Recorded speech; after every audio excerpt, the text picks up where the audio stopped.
So, when did counseling stop being about problem solving? Well, not anymore. Introducing solution-focused counseling with the unlicensed counselor. And now, here's your host, Steve Moak. Well, hello and welcome to another episode of The Unlicensed Counselor. My name is Steve Moak. I am the Unlicensed Counselor, and as always, so grateful to be here. Especially grateful on these beautiful days that we're getting out here in sunny Scottsdale, Arizona, starting to cool off, and I think it's going to be under 100 degrees this weekend, which may sound warm to some folks out there across the country, but it is darn nice to finally have that starting to settle in out here in the desert. I was just talking to Robin before the show, had a great response to last week's interview with Seth Leibsohn, my friend and radio host here in the Valley on 960 The Patriot. We were talking about drug prevention and specifically, the campaign Hard Stop that we're doing. So really appreciate all the support, the people sharing, liking, commenting, and on our interview. And I think I'm going to start to incorporate some more interviews into this as well, too. Just had really great feedback. I thought it was a great conversation. It helps when your first guest is a longtime professional broadcaster as well, and all I have to do is kind of get out of the way and ask some good questions. So just appreciate that, and thanks to everybody who downloaded that and shared that with their friends. But today we're going to talk about a topic. It's a little close to home, but it's divorce. I want to talk about kind of pre-divorce thoughts, emotions, post-divorce thoughts, emotions, unexpected pros of divorce, unexpected cons of divorce, kind of things for those of us that are maybe contemplating it, going through it, just officially signed off on documents, or are now trying to kind of rebuild their life. It is a challenging time in one's life, and unfortunately I've been married twice and have a unique perspective on this matter. And I think it's time to share and open up a little bit about that and talk a little about it and kind of share some of my thoughts and experiences on the matter, and in hopes that maybe it can help somebody that's out there, because it is, I don't think people understand the toll that it can take on you. And then again, this is me as a guy who's 9 years sober now going through this. And, I didn't get the luxury, if you want to call it that, of being able to kind of drown my sorrows and kind of going through the divorce and what that looks like, and instead had to sit there and kind of accept the reality and kind of some of the pain and different emotions that come along with that. But before we get into that, I want to thank a couple of our sponsors as well. Again, our friends at ShareTech.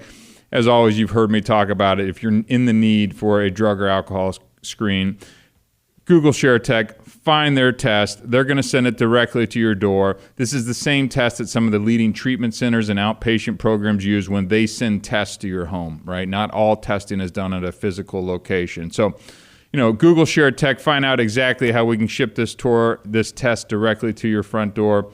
It is the utmost in accuracy, discretion, privacy, and you can trust the results because they're done in a lab too. Right? So again, big thanks to our friends at ShareTech for that. I was just meeting with a friend here in the Valley, owner of EasySheets.club. Again, folks, it's 2024. I meant to ask Suri before we come on. I think there's like less than 100 days till we're in 2024. So by the end of the year, let's start thinking about doing sheets a little bit differently. No more just going on Amazon, buying a cheapy set. Let's find the color you like, the style you like. You can rotate them out, get them professionally cleaned and pressed so you're sleeping in a resort every night, not just when you book a flight to Maui and get to sleep in those Westin Heavenly or whatever it is. Bring that comfort to your own bed. Again, 2024. Let's start thinking about things differently. You probably use different toothpaste and detergent and better food ingredients in all these other areas of your life. Let's start thinking about the thing that you spend the most time in, your bed, and how we can upgrade that. Go to EasySheets.club. Trust me, you will thank me. Your partner will thank me. Whoever's sleeping next to you will thank me as well, too. And last but not least, our Hard Stop campaign for our youth drug abuse prevention organization. Follow us at Hard Stop Official. Right, this is important work that we're doing. We just crossed 1,000 followers today on Instagram. Again, at Hard Stop Official. We're over 2,300 followers on Facebook. Again, we just released this to the world about 3 weeks ago and kind of officially made our release last week. So we are picking up some serious momentum. We want you, the parents, we want your kids, your nephews, we want everybody to be following us. we are the new voice of youth drug abuse prevention. Follow us. Our campaign is not going to be anything like you've seen before. So go to the stopstartshere.org. That's our website. Obviously, we'd love a donation, but what we really want, like, follow, share, all that good stuff at Hard Stop Official. So, okay, digging into the topic at hand here. So, divorce happens, I don't know the exact statistics, but it sure feels like it's hovering around 50%, right? 50%, and maybe even more. I don't know. Maybe it's more just in Scottsdale, Arizona. Maybe across the country where we're a little better than what we are here in Scottsdale, Arizona. But hey, it is what it is. Needless to say, it's common and it's prevalent, and there's a lot of shame and guilt and a lot of things attached to this, right? And I'll weave in and out of some of my personal story as well too. I was married one time. I met my first wife, actually probably about a mile from where I'm sitting right here at a bar down in Old Town Scottsdale in my late 20s. We dated for a few years. This is when I was actively drinking as well too, and she was a normal drinker. Certainly wasn't anything like my drinking, but had a great relationship. And after a couple years, you wake up in your early 30s and you're like, okay, I've been with this person for a couple years. What's the next thing to do? Well, the next thing to do is to get married. Now, if you were like me, we'd been having fun. We were partying, we were traveling, we were, didn't have any kids. We just had very little responsibility and a couple bucks in our pocket. And all of a sudden you wake up and it's like, have I really put thought and intention into this relationship? And it's not that I didn't love her or care for her, but it was like, well, this is what we do. And I think we were both in like with each other. I'm sure we loved each other as well too, but it was just like, okay, well, this is what we did. So we get married, right? And, it was all the right intentions, and we had a great event and a great party, and she's a great person and still a dear friend. I was texting with her last night, still a dear friend to this day. But all of those things that we didn't talk about, from finances to parenting to, you name it, religious backgrounds, values, and look, we talked about it, but really, really get clear on making sure that this person is the person that you want to be with. And we didn't do a lot of that. We were on the fun train, right? We were on the fun train, and I know a lot of people that do that. You get high on romance and fun and parties and trips and traveling, and it was great. And unfortunately, my alcoholism continued to progress and progress. And she did the right things by actually holding an intervention and holding a firm line with me, which said, look, you've got to go seek some help or else I'm leaving. I passed on that intervention. And it was full on one of the interventions that you see like on TV. You show up at your friend's house, thought there was going to be some more cars in the driveway, walk in, there's 10 people, parents, her, whoever in the room. Everybody's got the letters. They're reading it to you. There's tears. There's crying and all that kind of good stuff. It's serious stuff. I'm making light of it here, but it was an intense scene to be a part of, and certainly as the one who is being intervened on as well too. And I still said no.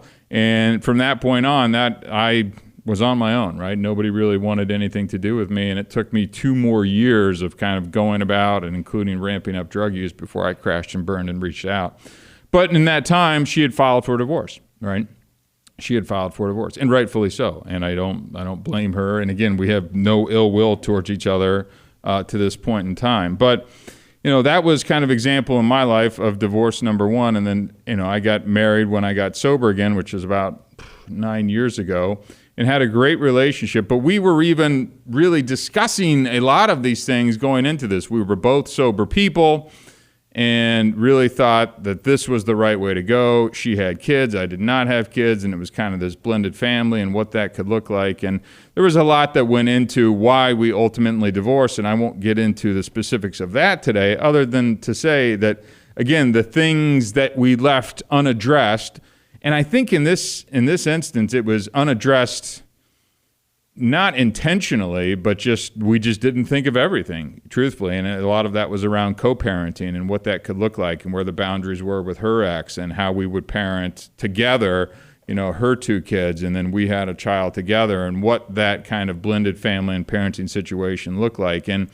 I think we had all the right intentions, but when it came to execution and then the combining of life's stresses on top of it, of work and startups and her career going, it ultimately proved too much and led to a divorce again. And this divorce was much more challenging emotionally. The last divorce, I was able to kind of drink and cope and smoke and do whatever kind of my way through it. So you kind of numbed yourself. I numbed myself into rehab, by the way, so let's not glamorize the drug or alcohol use that went into that. But this time around, I had to experience it has made me a better person on the other side of this thing. But I had to experience all of those things that I didn't know. And I don't think when I was really in the contemplation stage leading up to me filing for this divorce that I fully understood that because I had numbed myself and coped through my last divorce using drugs and alcohol, right? So, there's a couple things that I want to talk about around the emotions and kind of pre-divorce, right? Then I want to talk about the post-divorce emotions, and then actually some pros and cons along the divorce as well, because it's not all negative, right? I mean, there is some positive that can come out of this, and that sounds kind of interesting when I say it out loud. I'm just looking back on my personal strife that I've had over the last year and going, yeah, there is some positive, but boy, did it take some dark, sad days to kind of get there. So a couple things emotion-wise to think about as you're kind of in either leading up to it or contemplating a divorce, right? And if you should, how is it going to impact? The first time I was married, we didn't have any kids, so that did kind of impact the decision in terms of kind of making it, quote unquote, a little bit easier.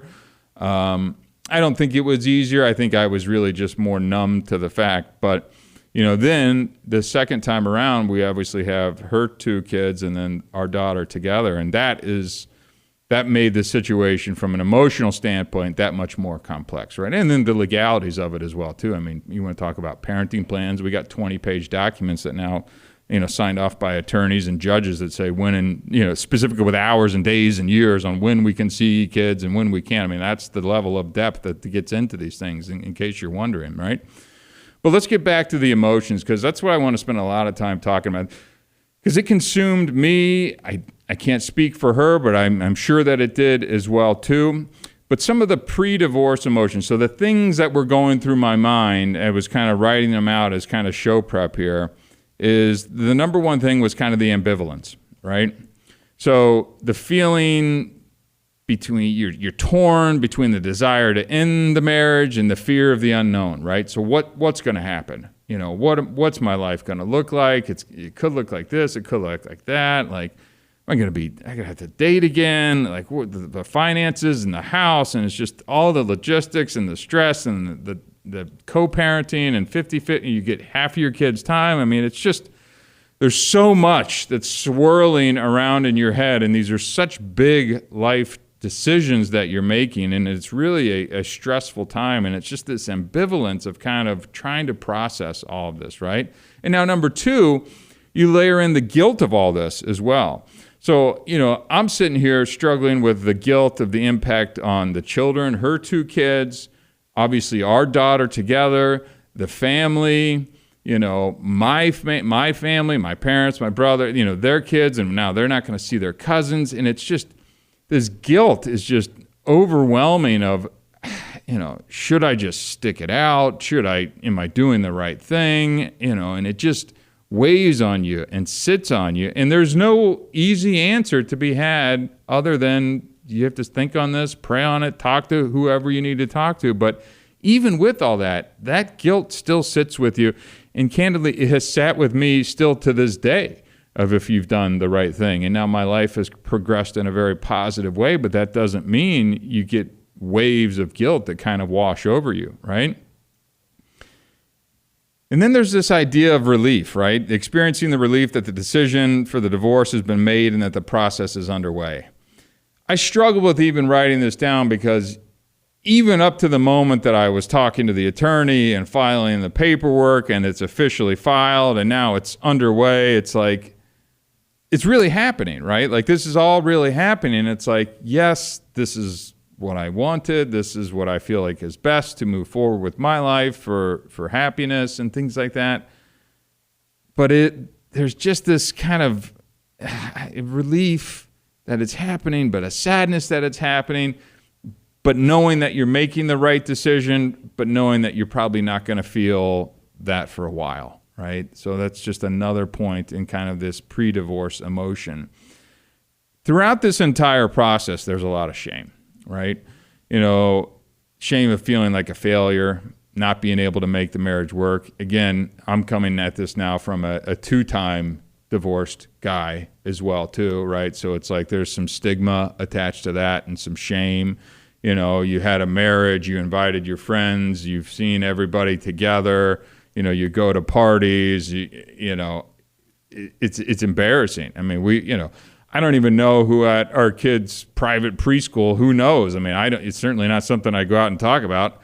I don't know if they listen to this podcast or not, but now hi.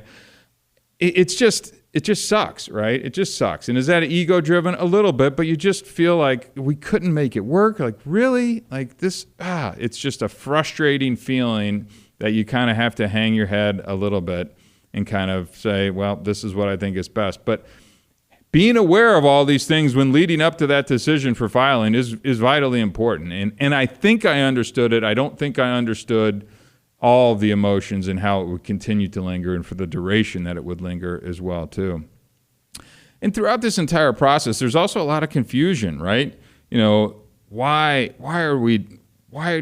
couldn't we figure this out, right? Why did this have to happen? What's gonna lie ahead? I gotta rework the living situation and school and drop off and in 50-50 custody and checking in with the other half every time you want to go somewhere. It's just, there's so many unknowns, right, in this entire situation, and it's just very stressful, right?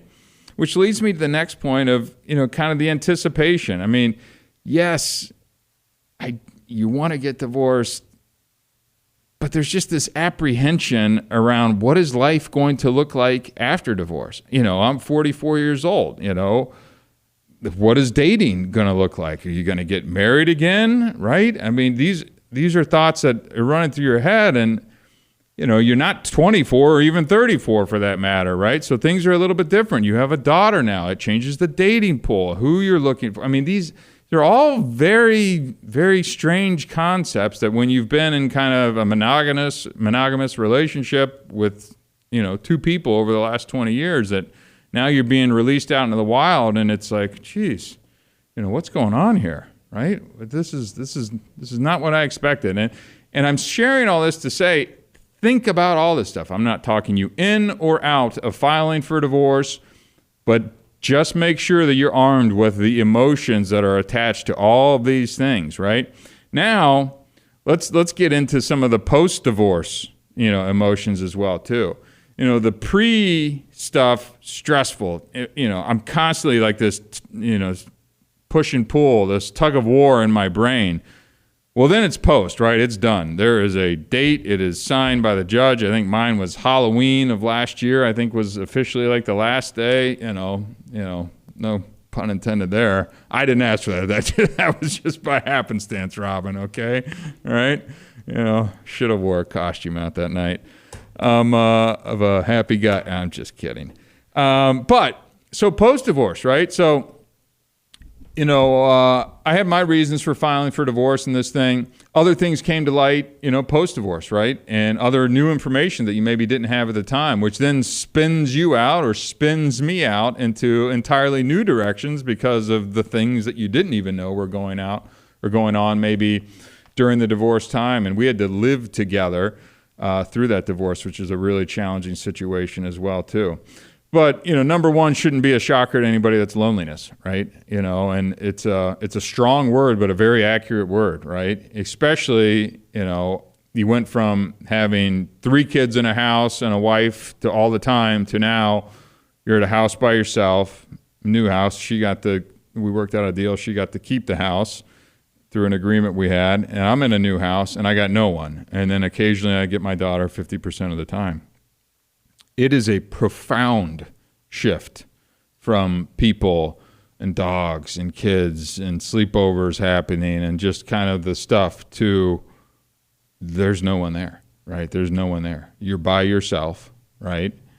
And there's going to be family and friends that are going to take sides in this thing, but you're just alone. And for me, I didn't even tell people, right? They may even just be hearing this right now for the first time on the podcast if they listen to this. It's not like I go on, I'm not one of these at least, that goes on social media and it's like, all right, single time, we're the guys that, nothing like that. It's just like I go on with my life. And just kind of slowly, as it comes up in conversation, kind of share. Because again, that guilt and shame and embarrassment that kind of came with all that stuff. But there is a profound sense of loneliness, that goes from, lots of people, lots of activities to lots of time by yourself and lots of thoughts and lots of emotions, right? The next thing on that list is regret, right? Experiencing regret about the divorce and the decision and the way it was handled. I still have regret about some of the way I handled things early on.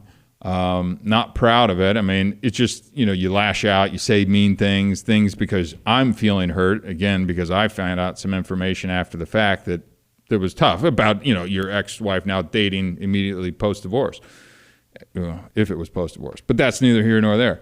It's hurtful stuff, right?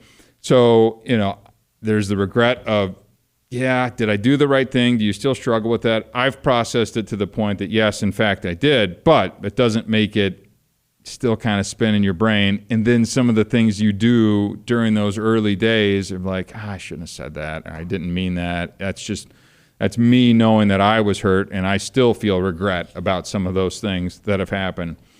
And this was an interesting one that I put some thought into, the loss of identity, right? The loss of identity as a spouse or a partner and finding that new sense of self. Who am I without this other person? We are not a couple. We are not that family anymore, right? I'm now a single dad, right? I'm now a single dad, and some of the time I'm just single at my house alone. And what is that? Who am I? How do I fill that time? Who do I want to be? How do I deal with this? What type of dad do I want to be? All of these things, and you're basically reworking who you are. And again, this started at 43 for me. So really digging in deep to who you are and where you think you should be, who you want to be, you're starting over. What is that new chapter like and how I want to do that? For me, exercise, yoga has been obviously my newest, biggest thing. If you've listened to this podcast more than 10 seconds, you've heard me talk about yoga over the course of the last year. It was there this morning. I mean, these are, finding a new balanced person is really who I'm trying to be, and being an excellent dad and role model to my daughter. And those are the things that I'm starting to build my new identity around too. And I touched on this next one already too, is the jealousy part. That one happened to flare its ugly head very early in my divorce situation, right? When your ex-spouse, she moved on quickly. I mean, immediately. Maybe a little too soon. But, that's just allegedly, we'll call it that, right? And that hurts, right? That hurts as someone you love is now with someone else. And I made a commitment to myself, coming out of this divorce, that I didn't want to start dating right away. My brain was telling me, get out there, go do it. You're single. You can, see what's out there. I also know me, right? I know me, and I could easily jump into relationships to feel better, right? To use, not use, but to get into something. So you're now focusing your attention on a girl and a relationship and dinners or going out or going on a trip or sex or whatever it is that makes you feel good. Every bit that just doesn't let you feel bad, right? Because you're just going through that. And I said, look, I'm not going to do that for 6 months. Right. And that wasn't like a hard and fast thing. That was just something I said to myself because I knew I could jump into that. And I knew that I needed, if I didn't want to do this again, I knew that I needed to take that time and focus on myself. And I did. But those feelings of jealousy, the feelings of thinking of that person with someone else, what they're doing right now, were hard. And there were nights where you would toss and turn and keep you up and sick to your stomach and all of that type of stuff. And I wish there was something that I could tell you over the microphone here that's going to make that feel better. And the only thing I found was time, right? It was just time, but I filled my days with activities and helping others and business and new hobbies like podcasting and exercise and yoga.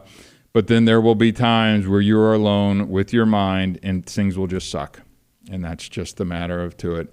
And I hope that you don't just turn to a bottle, turn to a joint, turn to something else, turn to sex, whatever it is, but that you're able to maybe go to a counselor, find some time, or find ways to process that stuff healthy. But do understand that those things will come up and it will suck, but you will get through it. And you will ultimately actually come out better than probably the other person who's jumped into something and is repeating the same pattern maybe that they did before. So take that for what it's worth. There's going to be some financial stress changes, different situation, whether you've got a payment to your spouse or what it looks like that, that mortgage payment that you used to share with two people and all the bills that used to get split with two people are now your responsibility, right?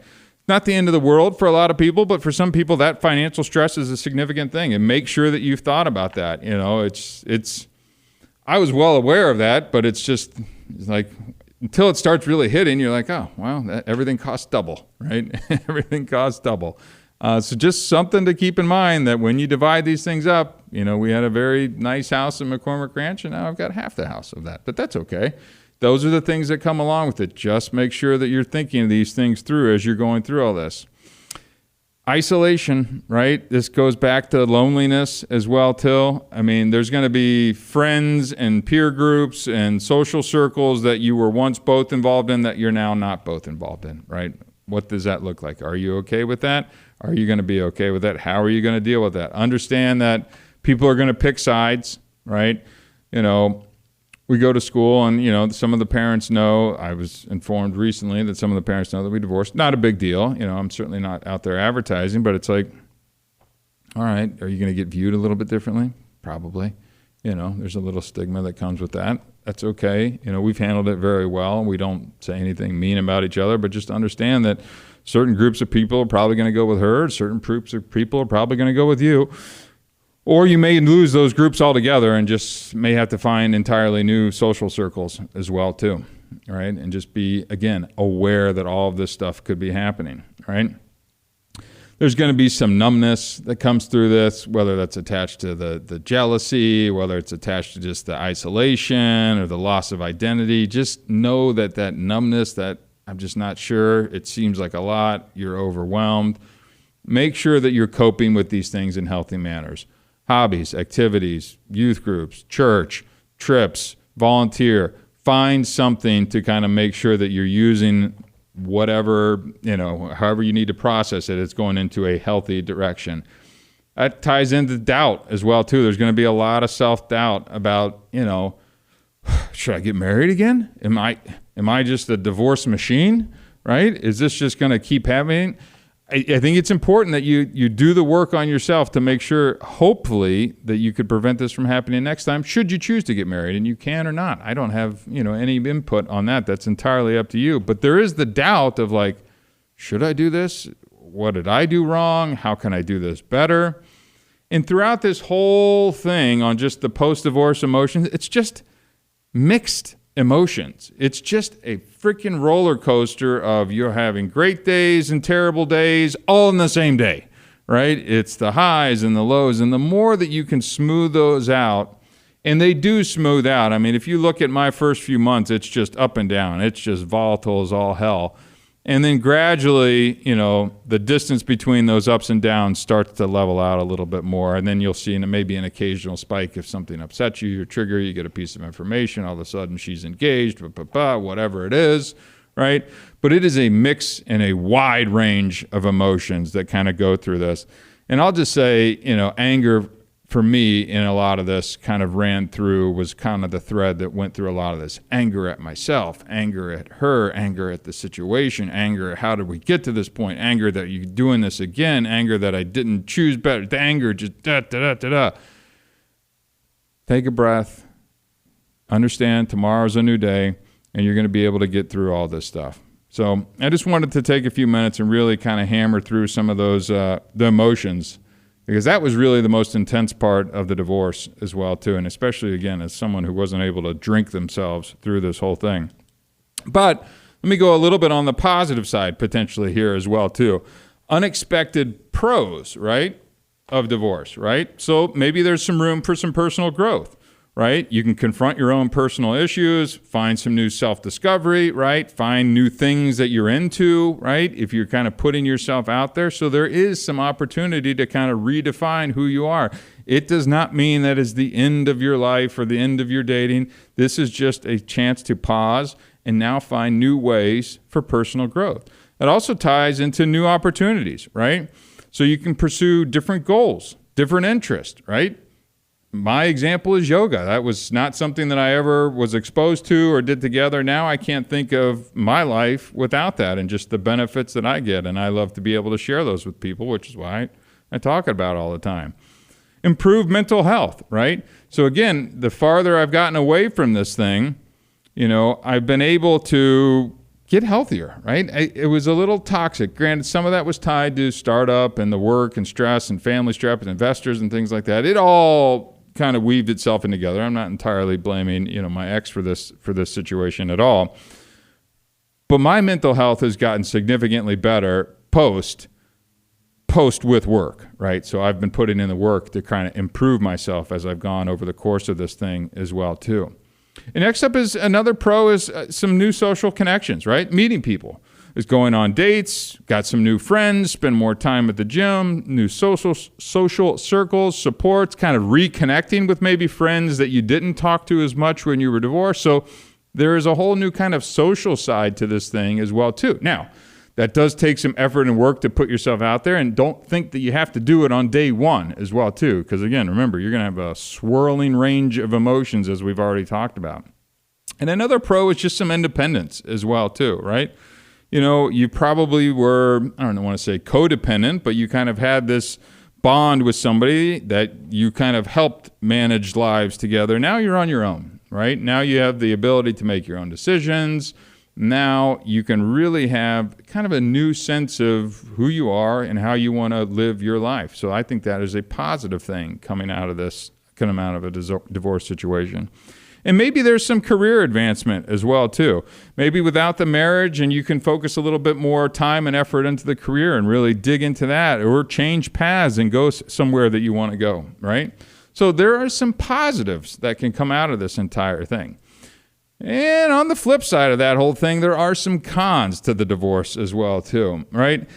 Look, it's the emotional toll. It's draining. It causes anxiety. It can cause depression. It just is what it is. So just make sure as you're going into this, you're going to understand that there are going to be waves, and that emotional toll will hit you at some point in time, and making sure that you are prepared, whether it's through counseling, through church, through friends, through family, whatever it is, to be able to address that appropriately. And again, not just drink or numb yourself through it, right?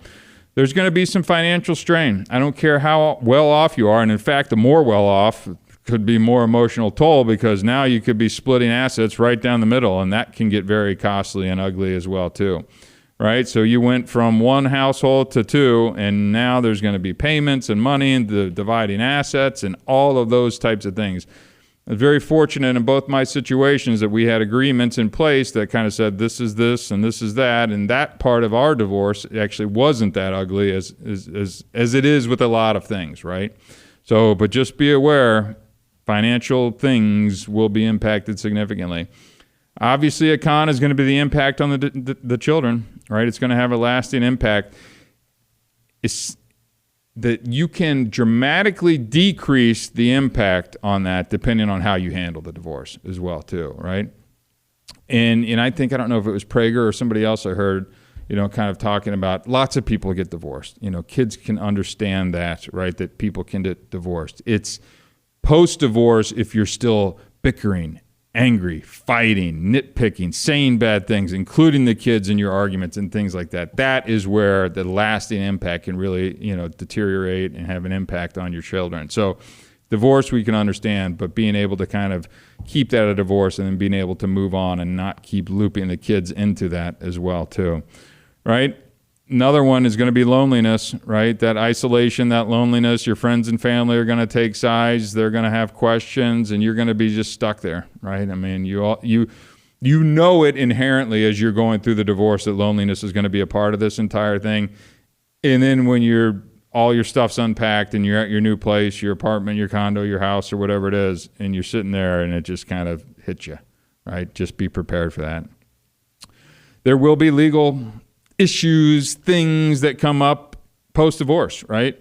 I mean, they're complex. These parenting plans, and again, we were very fortunate. Like, we got along through ours. Were we best friends? No, but I mean, as these things go, pretty even keel. But these are legal, complex documents. Then if somebody's not doing it, or if they're doing something that you think is in violation of the parenting plan or the agreement, what schools, what doctors, odds and even years and days of the week. We doing 2-2-3 or 3-5-5? I mean, it is, do I need to send 2 weeks notice if I'm going out of town for a screecher, or a week, or do I need to call or email? Do I got to use one of the court systems to be able to communicate back and forth? It is complex things. And again, that can also get expensive if you're having to constantly go to court to try and get changes to these documents as well, too.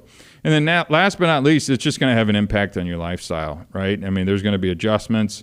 There's going to be downsizing. There could be moving to different locations. It could be new schools. I mean, there are a lot of different things on just how it impacts your lifestyle. And it's going to vary from person to person, but just be aware of all of these things. The whole entire point of this conversation today is, wanted to share a little personal experience on some of my thoughts being about a year out on divorce as well, too, and some things that I don't think I considered. I think intellectually I considered all of these things, but I don't think emotionally I understood the impact that they were going to have when it actually happened, right? When it actually happened. And that is a big difference from kind of thinking, oh, yeah, I got this. We'll go out. We'll date again. We'll get it going. We'll get the house. We'll get all that stuff going. To then it's like, okay, this is different. There's a lot, and I have a daughter. That's my number one priority. So let's make sure that we have everything in line and not just, kind of fall back into old mode of going out here, a mile or two behind me in Old Town Scottsdale and see what that life can bring to you, and kind of land in the same spot. And I could be doing the same podcast 10 years from now going, yep, should have listened to myself a little bit better that time around. So anyways, hope there was some value in this. If you know somebody that's either contemplating divorce, in the middle of a divorce, just post-divorce, I encourage you to share this podcast with them. Again, this isn't going to answer everything or make everybody feel better, but it may plant the seed or spark a thought in them of maybe there's something they haven't considered as they're kind of going through this entire divorce process. So, good stuff. All right. Well, that's what we got today. Appreciate the time. Thanks for the ears. If you can, please like, share, subscribe. Costs you nothing. Send it to a friend. Helps us out a ton. My name is Steve Moak. I am the Unlicensed Counselor. Until next time, thank you very much.